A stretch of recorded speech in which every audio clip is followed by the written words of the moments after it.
always have a good interaction. Because if you don't, go to YouTube and you're liable to see yourself that night.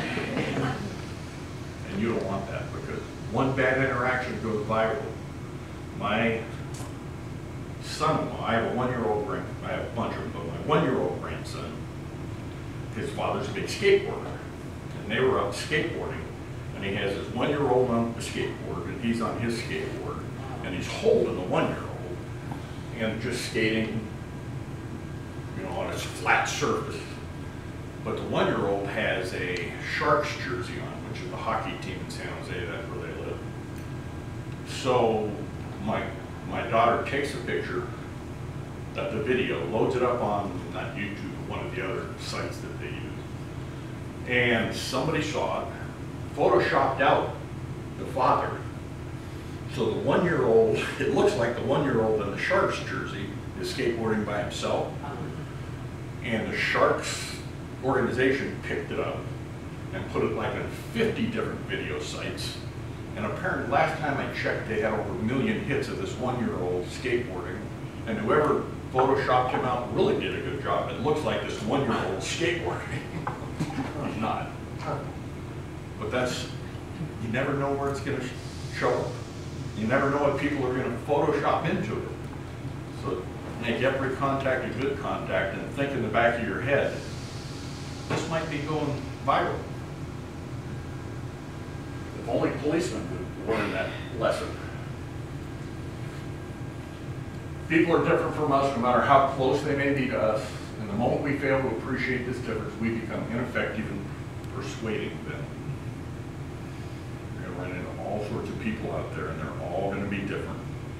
Don't hold anybody to your standards. Just hold to the rules of the park, because people are different.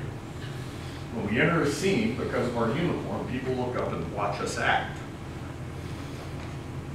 Kind of goes back to the video, because you're going to be wearing a uniform. All of a sudden, you represent the man. You represent the park. You represent the government. Certain people don't like that. Certain people are going to be in this park that don't like that. So just be aware that a lot of times I think the next one says their attitudes change as soon as they see you in a uniform. They might be talking differently to their friends, and when you come in a uniform, their attitudes are going to change, because now all of a sudden you're in charge, you're the official. But if you use an appropriate greeting, what's an appropriate greeting? Always introduce yourself. Throw a hand out there. Hi, I'm Ranger Joe. I'm a volunteer. What are they going to call themselves? Patrol volunteer, I guess. I'm Mary Sue, whatever it is.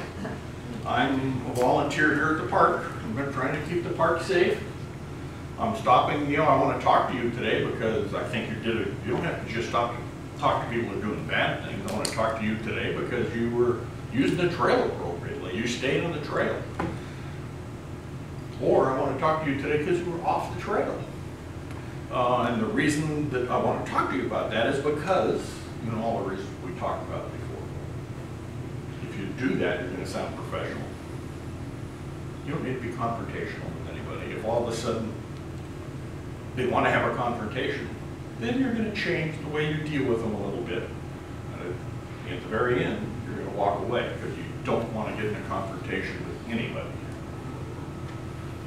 Yeah, I'd add one more thing to that is when you introduce yourself or you say hi, good day, or whatever your greeting is, smile, seem, you know, come across as a good, nice person. That really does help. You've got to be genuine in all of this. It can't be put on. I mean, and people will know from their attitude whether it's put on or not. If people start calling you names and using vulgarity, they're doing it for a reason. They want to get a reaction out of you. Once they get a reaction out of you, they're in charge and you're not in charge anymore. What did your mother used to tell you a long time ago? We actually teach this to every policeman in the state of California. You remember? Sticks and stones will break my bones, but words will never hurt me. Your mother said it, it's true, and it's true today. If people start swearing at you, you know, fuck this, fuck that. Okay. Just, okay, let them get it off their chest, and then go back to your, hey, I'm Mary Jo, thanks. I wanted to talk to you because of whatever it is. And once you get down to their level, you're not going to win. You're going to lose, and that's what they want. And you'll probably be videotaped during the whole thing. And when they videotape you doing it, they're never going to show the part where he did it on the same video. They're only going to show you. Throw them off by saying thank you.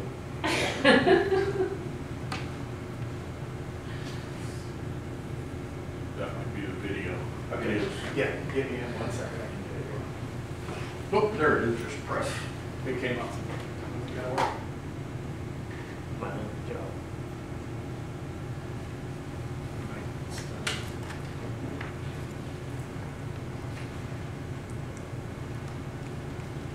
Maybe. Trying to load it. Yeah, Jeff, maybe you do have to access the Wi-Fi. Oh, here we go. Hey, what are you off back there? Whoa, Ronnie, whoa, excuse me. Where'd you let Oh, outside? hey, listen, let's calm down. Ladies, I cut you off. Yes, All right, cut me all right, off. listen, I apologize. I'm having a bad day. I wasn't aware. I didn't even see you. Man, I'm sorry. I really apologize. I don't want any trouble. I'm having a bad day. You're having a bad day. Let's just, all right, I apologize. Please accept my apology. Just be careful All next right. time, man. Watch it. All right, have a good one. So what I did in this particular scenario, I had things in my hand. Maybe I had a briefcase with a laptop, an expensive laptop. I've got my cell phone. I do not want to be standing there using these, having them in my hand. They're more of an impediment than they are an asset. So the first thing I did, watching him, was quickly I put them down. And then what did I do? I adopted my neutral stance again, trying to talk this guy down. You want to be very calm, very cool, and very apologetic. Be humble. Sure, you're not going to walk away feeling good. You're going to have that adrenaline rush, etc. But you're going to live. So in this situation, I just did my best to try to de-escalate it. I kept my distance. Now I want to show something that's really important. He kept his distance as well, but a lot of times they don't. If he came in close, watch, if you were to come in like that, what I could do, now see, look at the distance. Remember I mentioned that 2 arm length distance? Well, this is 1 arm length distance. I could, if he swung at me, I could get hit. So what I want to do is I want to maintain my safe distance. So if he comes in, when I go, let's just stay right there. Okay, listen, I don't want to get any trouble. I don't want to get any closer. Let's just talk from right here. Okay, now here, in this distance, I have a lot more options than back in here.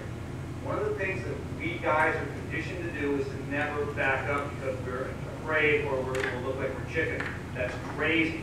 You can back up. It's just important how you do it. If he comes in, I don't want to be backing up like this because it's going to draw him in like a magnet.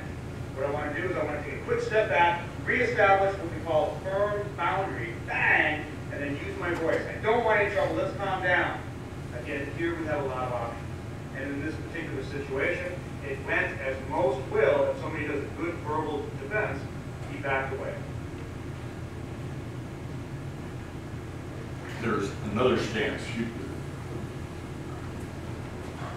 Standing like this, standing like this is probably not the best use. What do you get out of your hands and put away? Your radio, if you have it in your hand, put it away. What you can really do is turn sideways and talk to people like this. But make sure you're out of that striking distance. The 2 arm lengths is like this, and that's a little far to talk to people. You don't want to violate their 1 arm space, but come back just enough so that if he swung, he'd have to step forward. When he stepped forward, then I can come up in defensive pose and move back. And then what are you going to do? You're going to get the hell out of there. If there's 2 of you, what you want is only one person talks. Never both of you get the conversation at the same time. Besides the fact it'll confuse the people. You don't know what your partner's going to say. But your partner should move around to the side so you have them like in an L, one over here and one over here. You're talking to him and your partner's watching you. So if you do have to get in a physical confrontation, at least you have some support there. The best thing to do is, we call this an FI stance, because in the old days when we wrote FI cards, you'd have a card in your hand, you'd be writing everything he tells you down on it, and then you'd send that to the main computer, and somebody would enter it in the computer. Now they don't do that. Now it's all done electronically, but they still use that same FI stance. The other reason they do it is their gun side is always away from the suspect, so the suspect can't reach over and try and get their gun out. But if you have to get your gun out, you can block the suspect and get a gun out. So FI stance, like that guy did, but wouldn't have my hands like that. Maybe down here, but not up there. More than likely, be relaxed, stand with your hands at your side, and be ready to put them up and back up. The question about how you're gonna actually talk to somebody, don't ever get in their spotty space. Gonna lead them. It's gonna cause nothing but trouble. Always stay at least that arm's distance and a little bit more so he can't swing and hit you. Hopefully you're not gonna have a type of confrontation where you're gonna wanna swing and hit you, because if you're having that confrontation, you should be getting out of there. There's no reason to have it. If you're nice and you act like a regular person, unless he's high on meth or something, you're probably not going to have the problem this guy just showed you on that tape. But you should know, when you talk to somebody, that's how you want to stand. That's how far back you want to be. Put your partner in an L. And if you can, have that partner that's in the L on the side of the guy that's closest to your car. So if anything happens, at least one of you can get to the car. One more slide.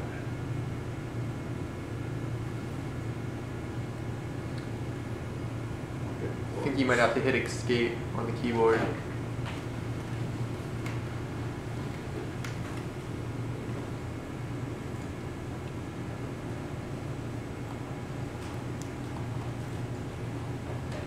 what we just did. We don't want that.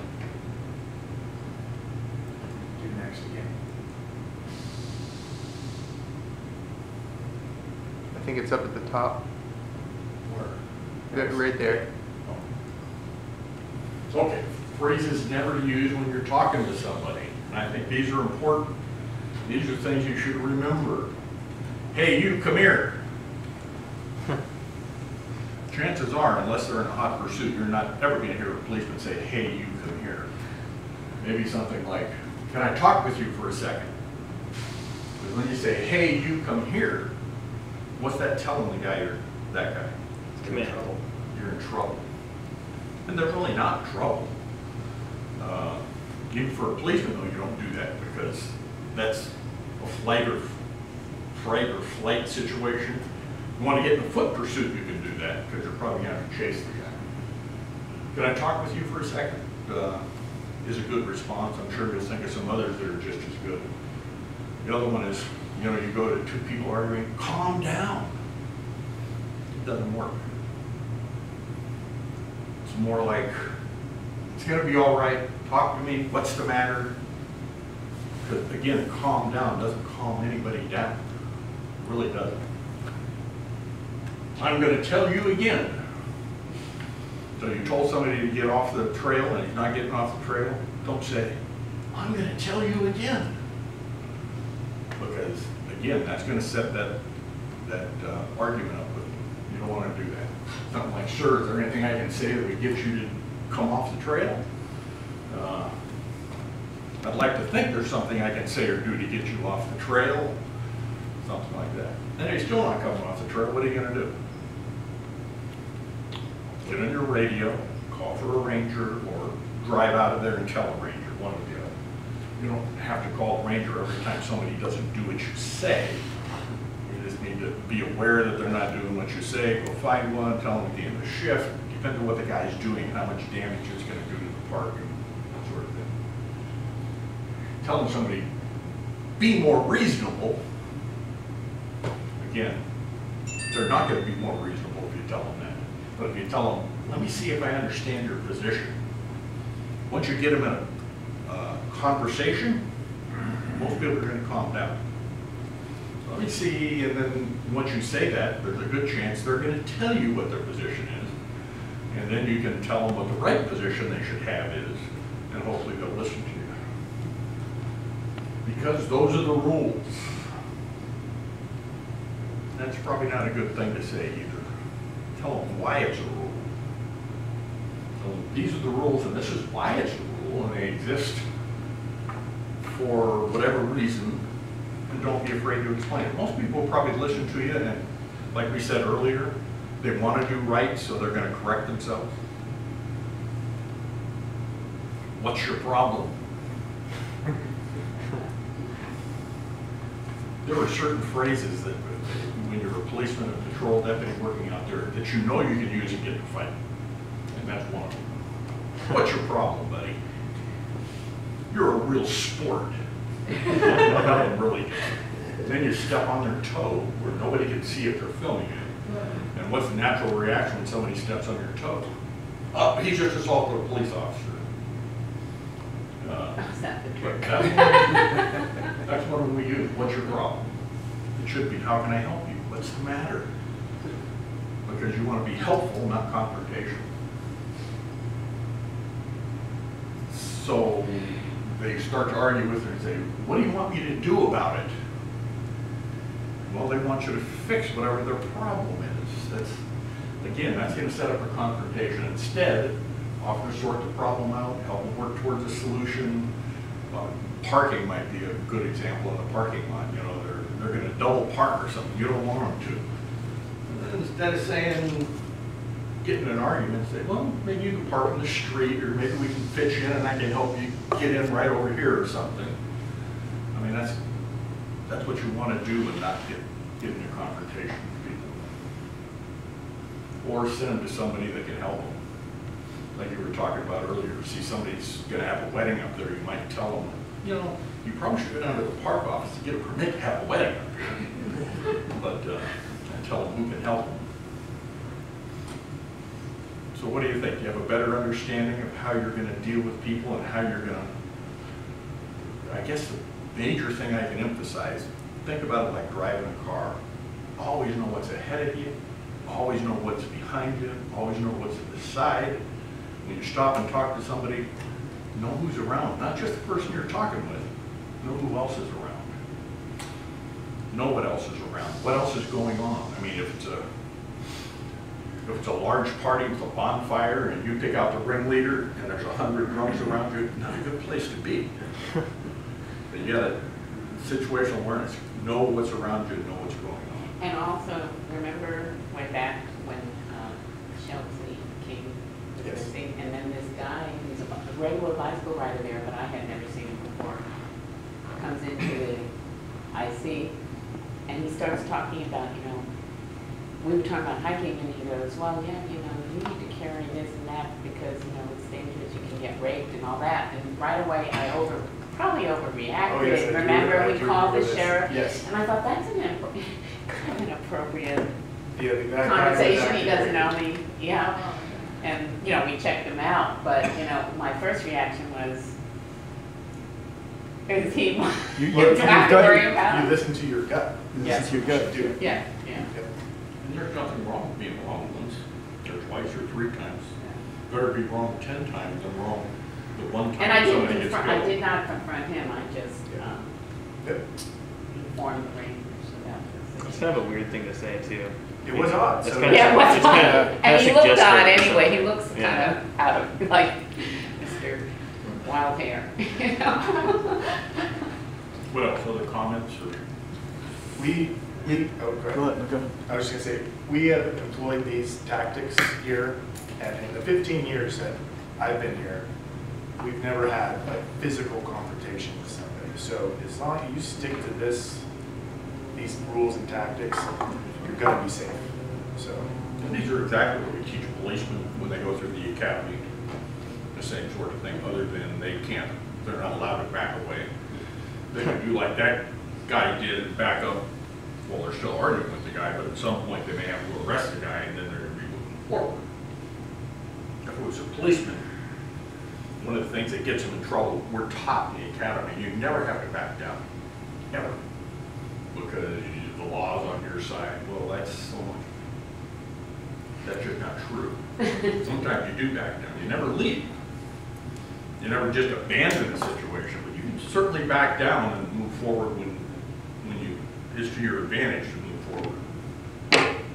Yeah, I was just going to say, in regards to situational awareness, always having an exit strategy anytime you come up on something is a good thing to have. So you know, if it gets out of hand, you know where you're gonna go.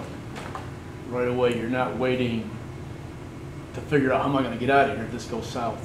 Right, if someone's off trail and they're not listening to you, you don't go off trail on the slope to get them because they can just go poof and then you're dead. Right. You're down so Exactly. Well, that's a very good point. Every time you talk to somebody, have an access strategy.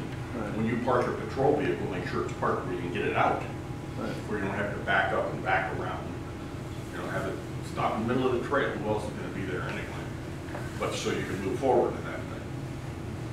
How often do you encounter people who, like after, like once you point out or have the initial conversation that maybe they're doing something that actually become confrontational? If you treat them with respect and smile and pose your issue in the form of a question, like you said, it's like 99% of the time, it's, okay, I'm sorry, or they just ignore you, and if they're pissed at you anyways, they won't interact with you, they'll just comply and keep moving. So it's extremely rare. But it is easy, the more you're out there and when you see someone doing something to the park, it's easy to take that personally, especially as a ranger.